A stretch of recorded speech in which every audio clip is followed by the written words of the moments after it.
एक बच्चा स्वस्थ है और एक पेट से ही मरा था। से बूंदिया गिरने लगी। हेलो साथियों, बड़ों को प्रणाम, छोटू को ढेर सारा प्यार।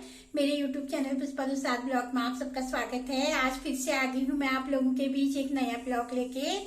तो अभी हुआ है सुबह के बजे हैं 6, तो मैं उठ गई हूँ। उठने के बाद अब कर लेती हूँ मैं झाड़ू पोछा वगैरह, बहुत सारा काम पड़ा है। तो कल बाहर हो गई थी तेज बारिश और हमारे सारे कपड़े जो हैं वो भीग गए थे, तो मैंने रात को इनको यहाँ पे सुखाने के लिए रख दिए। तो अभी फटाफट कर लेती हूँ सफाई।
सावन के महीने में अभी मंदिर जाना नहीं हो पाया है मेरा। भोले बाबा के दर्शन अभी नहीं कर पाई हूँ, तो आज सुबह भी टाइम नहीं हो पा रहा है। तो अब सोच रही हूँ कि आज शाम को संध्या की आरती में शामिल होंगी भोले बाबा की करके। देखती हूँ फिर भोले बाबा को क्या मंजूर होता है।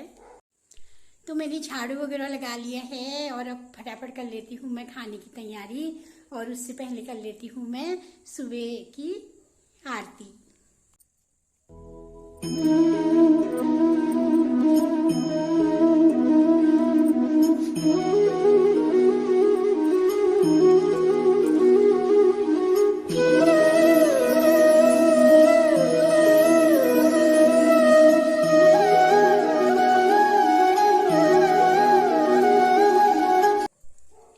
तो एक भोले जी का भजन कह लेती हूँ, आज शुभ सोमवार भी है।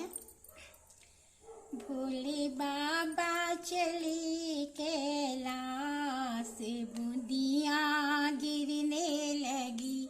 भोले बाबा चले कैलाश, बूंदिया गिरने लगी। गौरा जी ने बोली हरी हरी मेहंदी, गौरा जी ने बोली हरी हरी मेहंदी।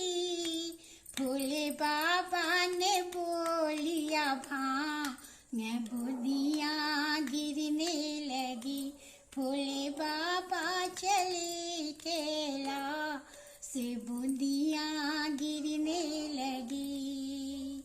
गौरा जी ने निराली हरी हरी मेहंदी, भोले बाबा ने निराली ओ भांग, बूंदिया गिरने लगी। भोले बाबा चले कैलाश, बूंदिया गिरने लगी। गौरा जी ने काट ली हरी हरी मेहंदी, भोले बाबा ने काट लियो भांग, बूंदिया गिरने लगी। गौरा जी ने पीस ली हरी हरी मेहंदी, भोले बाबा ने घोट लियो भांग, बूंदिया गिरने लगी। भोले बाबा चले कैलाश, बूंदिया गिरने लगी। गौरा जी ने रचाली हरी हरी मेहंदी, भोले बाबा पी के ओ भांग, बूंदिया गिरने लगी। भोले बाबा चले कैलाश, बूंदिया गिरने लगी। भोले बाबा चले कैलाश,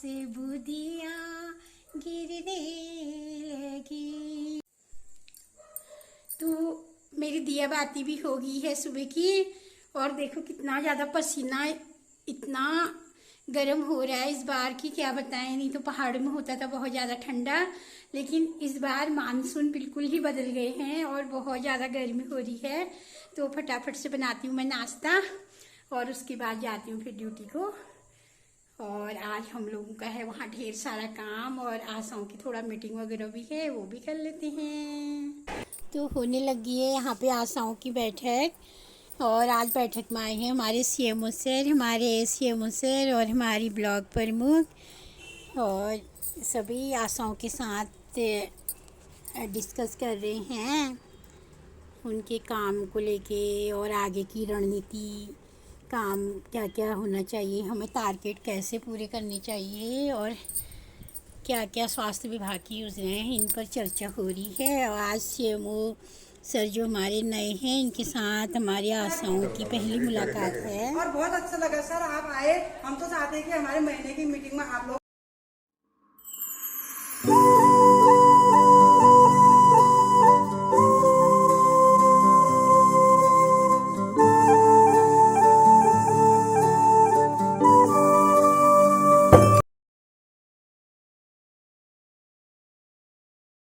उपस्थित हमारे जिले के सेमू साहब और डिप्टी सेमू साहब, हमारे इस क्षेत्र के इस सामुदायिक स्वास्थ्य केंद्र रजनाथ के प्रभारी, और हमारे अल्ट्रासाउंड के डॉक्टर, और हमारे यहाँ पे ब्लॉक कोऑर्डिनेटर, और हमारी मैडम जो आपसे अभी इतना वार्ता कर रही थी, और सभी आशाओं का आज की बैठक में मैं सभी का स्वागत करती हूँ। जैसे कि आशाओं ने अभी तक अपनी समस्या को लेकर के यहाँ पर बहुत चर्चा की है। इससे पहले भी हम आशाओं के साथ बैठे थे, बहुत ही चर्चा हुई थी। तो आप लोगों को अभी पूरी जानकारी दी गई है कि भाई ऐसे इतने घंटे तक पेशेंट के साथ पहुँचना है, दूर दराज। आप तो लगाओ 106 ग्राम पंचायत के जिस तो में मैं नहीं गई होंगी, पूरा 106 ग्राम पंचायत के हर तो संभव नहीं है कि 7 घंटा 6 घंटा 7 घंटा डिलीवरी के साथ और नहीं आ सकती आशा। और कोविड में भी आशाओं ने बहुत अच्छा काम किया है, इसके लिए आशाओं को भी धन्यवाद करती हूँ।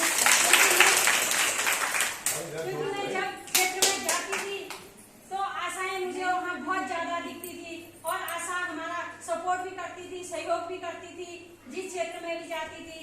और जो भी जहाँ पर भी आशाओं की समस्या होगी तो हम तक पहुँचाने का काम करें, हम सेमू साहब तक पहुँचाने का काम करेंगे। क्योंकि देखो इससे पहले भी आशाओं ने कहा कि हमें आशा घर नहीं, बागेश्वर में जब हम डिलीवरी केस लेके जाते हैं तो हमें आशा घर नहीं मिलता है, उससे भी हमने जिला योजना में प्रस्ताव देकर के पास किया है। और मैं इस क्षेत्र के इस सामुदायिक स्वास्थ्य केंद्र बैजनाथ के प्रभारी जी से भी कहती हूँ कि मेरे कार्यकाल में बैजनाथ की ये दशा होनी चाहिए, बहुत अच्छा नाम हमारा भी हो और आपका भी हो। अभी नया और जितने पीएससी हैं, चाहे लाहौर घाटी हो, चाहे कोसानी हो, चाहे पिंगलू क्षेत्र में हो, चाहे जहाँ भी हो, उनकी सुधार भी करें। और एनएम लोग जहाँ भी है उनकी भी देख रेख करें, क्योंकि हमारे गांव तक दुख का सामना न करना पड़ा। हमारे यहाँ पे डिलीवरी केसें बहुत ज्यादा दूर दराज से आती है, उनको भी सामना न करें। टीकाकरण जैसे हमारे मेमोरी स्टेट और मचकोड़ में रह गया है, अभी एनएम सेंटर नहीं है वहाँ पे, तो वहाँ की गर्भवती कितना किलोमीटर दूर आती होंगी। आशा बताएगी कि पिंगलू न्याय पंचायत में कितनी दूर, कितने 4-5 किलोमीटर दूर पिंगलू न्याय पंचायत में आती है, तो वो भी मुझे दुख होता है। जैसे हमारे छत्यानी में है एनएम सेंटर, तो वहाँ मचकोड़ जैसे, लोहागड़ी जैसे कितना किलोमीटर होगा छत्यानी से, और लोहागड़ी वहाँ से छत्यानी तक आते हैं, तो वहाँ पे भी मुझे जाके दुख होता है। तो मैं डिप्टी सेमू साहब से भी कहूंगी इसका प्रस्ताव जल्दी पास करके वहाँ सामुदायिक स्वास्थ्य केंद्र बनाने का भी प्रक्रिया करेंगे। और जैसे अभी आपने जो 5,000 और 10,000, 5,000 एक बार 5,000 किस्तों की बात की, जो स्वच्छता के लिए पैसे आते हैं, उसमें भी आप लोगों ने चर्चा की। इससे पहले भी तो मैं आप लोगों से बैठी थी, या ब्लॉक कोऑर्डिनेटर के सामने भी यह समस्या रख सकते थे, या ग्राम पंचायत की खुली बैठक में भी यह समस्या रख सकते थे। वहीं पे आपकी इतनी पीएससी आने तक तो बात ही नहीं आती, समस्या गांव में ही सॉल्व हो जाती है आप लोगों की। तो छोटी छोटी समस्याएं तो आप ग्राम पंचायत स्तर पे ही खत्म कर सकते हैं। इतनी लंबी, जैसे तो वाइज आप कह रहे हैं या कोऑर्डिनेटर को बताते थे, हम बीटीसी के माध्यम से ग्राम प्रधान को वहीं पे बता देते थे कि ये समस्या आई है, आप अपने ग्राम पंचायत स्तर पे इसका समाधान जल्दी कर लें। मैं वहीं पर बता देती थी। आप तो आते हैं तो उस समय कैसा होता होगा, सेमू साहब को भी पता है, हमको पता है कैसा होता है वहाँ पर, है ना। तो इसीलिए मैं सबका धन्यवाद करती हूँ जिन्होंने अपनी समस्या भी रखी। और अल्ट्रासाउंड डॉक्टर साहब से भी कहती निवेदन है मेरा कि जो डॉक्टर साहब दूर दराज का पेशेंट बहुत ही दिक्कत में आता, उसका अल्ट्रासाउंड पहले स्थान पर होना चाहिए। गर्भवती महिला है, चाहे नदी की कुली है, ये मेरा भी एक निवेदन है आपसे, क्योंकि देखो पेशेंट की जिंदगी बचाने आपके हाथ पे होती है, तो उसको भी आप ध्यान में रखें। क्योंकि मैं प्रभारी जी से निवेदन करती हूँ, ऐसा बनाना चाहिए हमारा सामुदायिक स्वास्थ्य केंद्र एक देखने लायक का बनना चाहिए। जब हमारे कैबिनेट मंत्री श्री चंदन लाल दास जी जब वहाँ पे कंधार में आए थे, तो उन्होंने मुझे धन्यवाद कहा कि देखो कंधार हमेशा ऐसा ही रहता है कि आज ही बना है। तो मुझे कितनी खुशी हुई होगी कि हमारा क्षेत्र का नाम इतना आगे जा रहा है, तो मुझे खुशी हुई। ऐसी मैं प्रभारी से निवेदन करती हूँ कि यह सामुदायिक स्वास्थ्य केंद्र ऐसा होना चाहिए कि आदमी को कोई कष्ट का सामना ही नहीं करना पड़ेगा। सभी का एक बार धन्यवाद करती हूँ और शेरू साहब का भी धन्यवाद करती हूँ। धन्यवाद।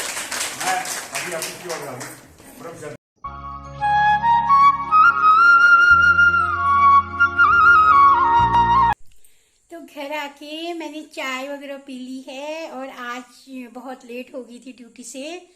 लगभग 5:45 में हम घर पहुंचे। जैसे ही मैं घर को आ रही थी तो हमारे वहाँ से ना हमारे गांव की एक डिलीवरी आ गई। तो फिर अपने गांव की थी तो फिर थोड़ा रुकना ही पड़ता है, थोड़ा मैं वहाँ पे रुकी। तो उसके 2 जुड़वा बच्चे थे और अभी उनको महीना 7वां ही चल रहा था, तो उनको पेन स्टार्ट हो गया और यहाँ लाए तो आने तक थोड़ी देर में ही उनकी डिलीवरी होगी। 2 बच्चे हुए, 2 लड़के, जिसमें से एक लड़का ना पेट से ही मरा था। तो माँ को थायराइड भी था, थायराइड का इलाज चल रहा था माँ का। और दूसरा बच्चा भी ना 1600 ग्राम का ही हुआ है, तो उसको बागेश्वर को रेफर कर दिया है ताकि वहाँ पे उसको मशीन में रखा जा सके।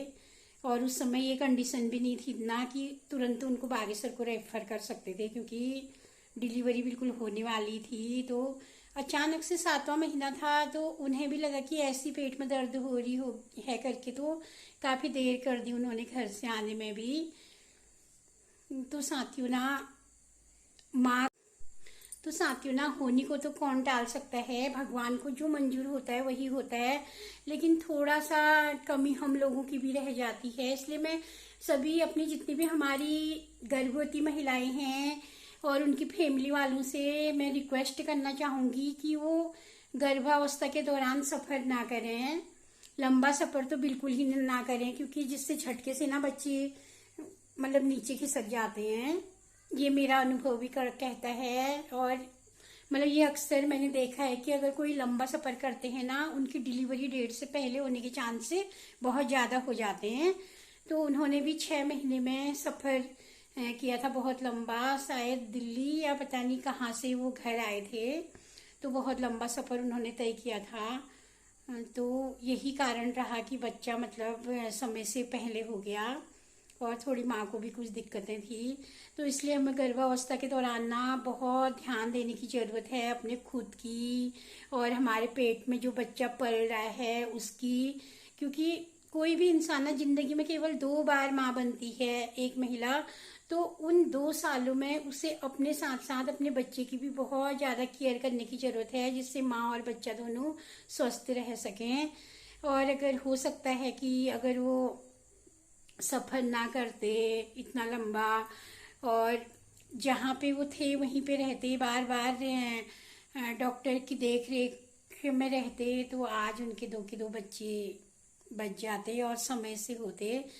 लेकिन जो भगवान को मंजूर होता है वही होता है। जो भी हुआ, माँ भी आश्वस्त है और बच्चे को भी हायर सेंटर रेफर कर दिया और एक बच्चा स्वस्थ है और एक पेट से ही मरा था। तो मैंने आप लोगों से सुबह कहा था कि मैं शाम को मंदिर जाऊंगी, तो नहीं हो पाया। लगभग 6 बजे तक मैं घर पहुंची तो मंदिर जाना नहीं हो पाया। और भोले बाबा ने चाहा तो ना, मैं इतना ज़्यादा कुछ नहीं मानती कि हमें सोमवार को ही मंदिर जाना है। और अपना मन साफ होना चाहिए, मन में भगवान के लिए श्रद्धा होनी चाहिए। तो मैं तो कभी भी निकल पड़ूंगी भोले बाबा के दर्शन के लिए। और अभी घर आके अब मैं करती हूँ शाम के खाने की तैयारी और यहीं पे करती हूँ मैं अपने ब्लॉग को समाप्ति। अगर आप लोगों को मेरा आज का ब्लॉग पसंद आए तो प्लीज़ लाइक करें, शेयर करें और प्यारे प्यारे कमेंट करें। और जो पहली बार मेरे चैनल से जुड़े हैं वो सब्सक्राइब करें। Bye bye. कल फिर मिलूंगी मैं एक नए ब्लॉग के साथ। सभी स्वस्थ रहें, मस्त रहें। जय भोले बाबा। सब पे अपनी कृपा बनाए रखना।